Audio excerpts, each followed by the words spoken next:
Hey, yo, salute to the people. It's the social forecast.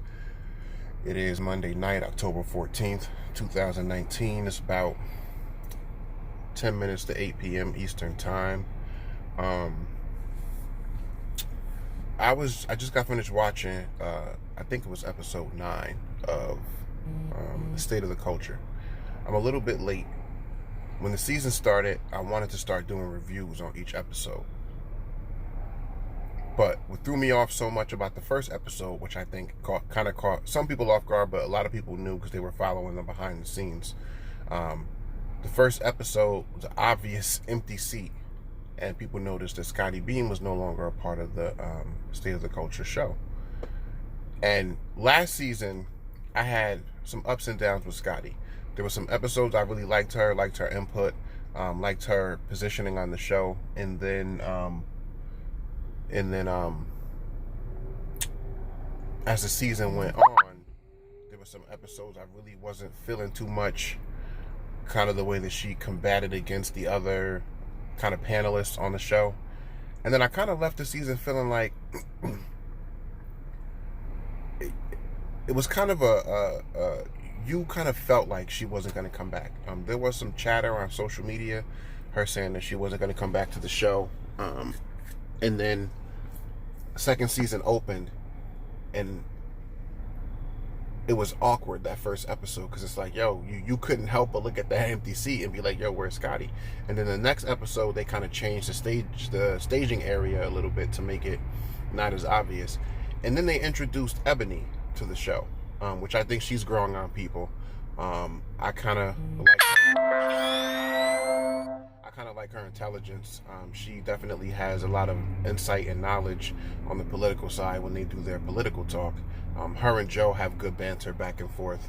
I've always liked Jinx and his input, and Remy kind of, I think, shocked the whole world with her ability to do a show like that and have that input and be good. I think a lot of people, she's a lot of people's favorite on the show.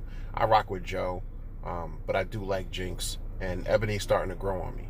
I will say this though, I was in the live stream for tonight's episode because I watched it live as it was premiering, and I jumped in the live chat and I was like, yo, not for nothing, but you know, I fuck with Ebony, but Scottie Beam's presence is definitely missed on the show. She's the one, I feel like on every good talk show or every good podcast or similar like that, when you have multiple people, you always got to have that one black sheep or that one person that you never know what they're going to say. You never know what position they're going to take. You never know who they're going to come at next, or have that kind of controversial, competitive kind of back and forth. And Scottie brought that to the show. Usually in a circle of people, once you stick Joe Button in there, he's usually that person.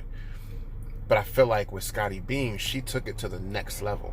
And she, a lot of times, had her back and forth with Remy and Joe, and when she would protest and have different opinions and different positions than the others on the show, it was like clear cut, a line in the sand.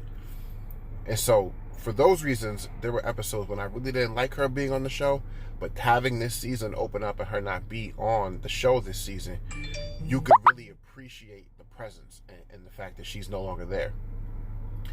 Ebony, I don't know where they got her from as far as them feeling like she would be a good mix for the show. She's fitting in kind of well. There was one episode where I kind of felt like her and Remy had some bad energy, but she's 100% smashing Joe.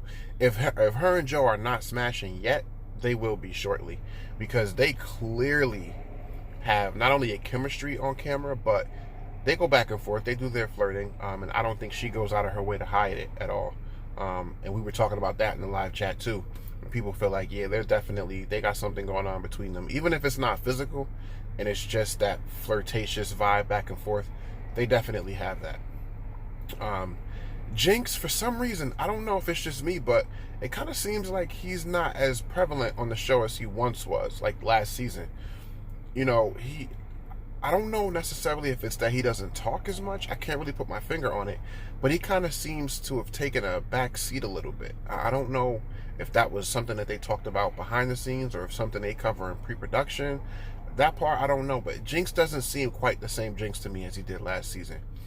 But maybe it's because he's so laid back, and when you have two personalities like Joe and Remy that are so strong, I guess it stands to reason that the person who's more laid back out of the three of them are gonna kind of seem like they're fading into the background. But I think the three of them kind of make up a good cast. I don't really see where Eboni fits in yet. She does kind of seem like the oddball out. Not necessarily because she's the most eccentric. I think that's Remy. But I think Eboni, she seems more of the polished and more formally educated out of all four of them. I know that Jinx is college educated, but he's so laid back that he doesn't really shine like the way that Eboni stands out. But I fuck with her. I think she's fitting in well. I don't think she can replace a Scottie Beam because, like I said, Scottie just has that presence on the show. And with Scottie, and what I was noticing in the live chat, you either love her or you hate her. Like, there's really no in between. Because when I had commented, yo, Scottie's presence is missed here, like, her presence, her character on the show is needed, especially when they talk about some of the controversial type topics. And some people came at my head like, nah, fuck that, we good on Scottie, I can keep her. And then some people was like, nah, we miss Scottie, like she was definitely a necessary evil on the show. So I feel like with her it's split down the middle. This episode, they touched a little bit on Tekashi 6ix9ine and him, on the brink of him getting ready to get out of prison, and will he have a viable career and his $10 million record deal. Joe covered that on his podcast earlier too, that I watched earlier today. They touched a little bit on Trump. They do that every episode. It's just politics as usual with that shit. They did talk a little bit about Rihanna and her turning down the offer to do the halftime show, the Super Bowl this year, and she pretty much said, nah, fuck out of here. So you can add her to the list of people who aren't rocking with the NFL. I did wonder though, when I first heard that story a couple days ago, I wondered, because if I'm not mistaken, she's part of Rock Nation. So I wonder if that relationship with her and Jay is strained at all, because for the people who take such a strong position against the whole NFL thing and supporting them in any way, shape, or form, with what Jay has going on with the NFL right now, I wonder if that is some kind of I don't know, underlying tension that might be going on with Rihanna and whatever her relationship with Jay is. I don't know. It's just speculation, because that's a touchy topic for people too. They also talked about Lil' Kim and her album. I'm gonna actually listen to the album. I plan on reviewing it because this is the first time, and I think they said like 15 years that Lil' Kim's dropped the album, and it's actually getting some high praise. But she's a legend. Really though, what's funny, the state of the culture, I don't feel like the content is anything necessarily crazy dope or super fire. It's just normal content that all the other social media platforms cover. I think what makes this platform so dope and what makes the show so dope is the people, right? The cast. You got Remy, you got Joe, you got Jinx, before with Scottie, now you got Eboni. I think it's the way they approach these different topics and the way that they bounce off of each other, I think is what really makes it dope. It's the energy. Because I mean, you can get that content and those types of topics anywhere. I will say, and I don't know if it's because last year it was new and this year it's kind of like, okay, we've seen this before. It doesn't seem as good to me as it used to. Like, I used to watch it religiously and really be on it. Like, every Monday I'm gonna watch it. Now I just watch it because it pops up on my phone. Mondays is typically a slow day for me. I don't really have much to do on Mondays. So I just watch it just to see, what's going on and what they're talking about. I follow multiple different news media platforms, channels, what have you, networks. I like to get my news from a lot of different sources because the input, the perspective, the different platforms and different networks and different people, respectively, what their opinion is that they bring to these topics and situations. But I think state of the culture, because it seems like it's for us, people who look like me, I think that's why I respect it and rock with it so much. I will say, I feel like Revolt could do a lot more with shows like State of the Culture. I feel like they should have like a throughout the day kind of thing, the way the Complex has, where they'll have different people who will give different news updates and come on, different channels. I mean, different times of the day, on YouTube. They'll post different things and have different people kind of represent the same way that Complex does it. Because I think Revolt and the whole State of the Culture, I think they rival Complex. I think the State of the Culture and the what's the one that Joe used to do with Ack on Complex. I feel like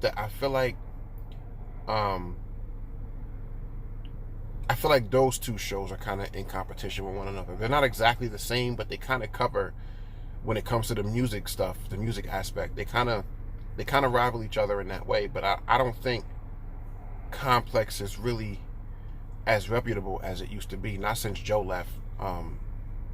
Everyday Struggle, that's what it's called, Everyday Struggle. I think Revolt needs something similar to that. I think they should have Joe and Remy and maybe Jinx and do a show like that. Not like State of the Culture, not like reporting on news, but just straight hip hop. I think that would be fire. But let me know what y'all think about Eboni. She's dope for the show. Definitely has a chemistry with Joe. Definitely has a back and forth and their little flirtatious remarks that they have going on throughout the show. But do y'all think that Eboni's better than Scottie? Do y'all feel like Scottie's presence is missed? I don't think Eboni can offer what a Scottie can. I mean, they're both smart. Clearly, you can tell that when you listen to them speak. But I feel like Scottie has that edge that Eboni, she may have, but it's a little bit more polished with her. And I feel like Scottie is just raw and just, I don't know. I feel like I would prefer Scottie to Eboni. I feel like it's definitely a noticeable difference between the two of them. Just my opinion, though. And I definitely think her and Joe got something going on. If they haven't done anything yet, they definitely about to. But yeah, that's just my take on State of the Culture this year. I want to start reviewing the episodes, kind of breaking them down a little bit more. I meant to start at the beginning of the season, but yeah, I know. It is what it is. Anyway, like, comment, and subscribe. Let me know what y'all think about State of the Culture this year. Let me know what y'all think about the most recent episodes. Let me know what y'all feel about Eboni. Do y'all miss Scottie?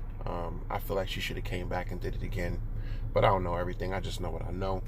It's a social forecast. Peace and love.